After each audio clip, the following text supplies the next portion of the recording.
Sekali lagi saya ingin sampaikan, tanyakan kepada kalian bagaimana hukumnya orang yang membaca ayat atau Fatihah di sholat zuhur dan di sholat asar. Kira-kira batal apa tidak sholatnya? Tidak. Batal apa tidak? Tidak.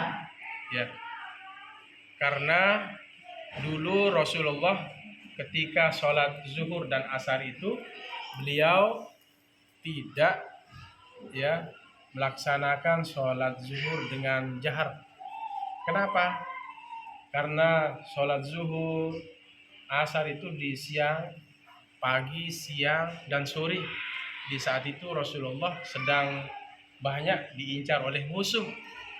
Ya, keamanan Rasulullah terancam, sehingga sholat itu dilakukan dengan suara yang nyaring, tidak terdengar, hanya bisa mendengar diri kita sendiri. Iya, harus sholat itu harus bisa mendengar diri kita sendiri. Dia bisa mendengar diri sendiri. Nah, kenapa di sholat maghrib, isya, subuh itu suara kita nyaring? Karena di waktu itu orang-orang kafir sudah bersiap-siap untuk masuk ke rumahnya, meninggalkan tempat-tempat yang dimana Rasulullah pernah dicari di situ. Apalagi sholat isya, apalagi sholat subuh, orang-orang kafir jahiliyah dulu itu tertidur, sehingga Rasulullah membaca ayat dan Fatihah, membaca Fatihah dan ayat itu dengan suara terang, jahar, suara terang, supaya para santri semuanya bisa mengetahui sejarah tentang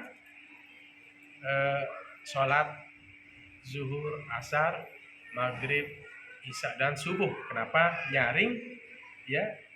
Kenapa dengan sir? Kenapa dengan jahar? Tadi dengan jahar kenapa? Karena orang-orang kafir jahiliyah dulu, di saat itulah menyebar mencari Rasulullah di siang hari, pagi, siang, malam, pagi, siang, dan sore.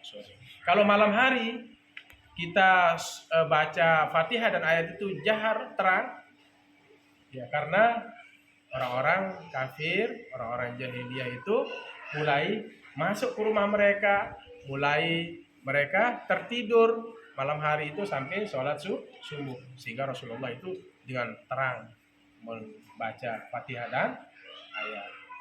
Bisa dipahami? Bisa. Demikian. Wal muwaffiq ila aqwamit thoriq. Assalamualaikum warahmatullahi wabarakatuh. Waalaikumsalam.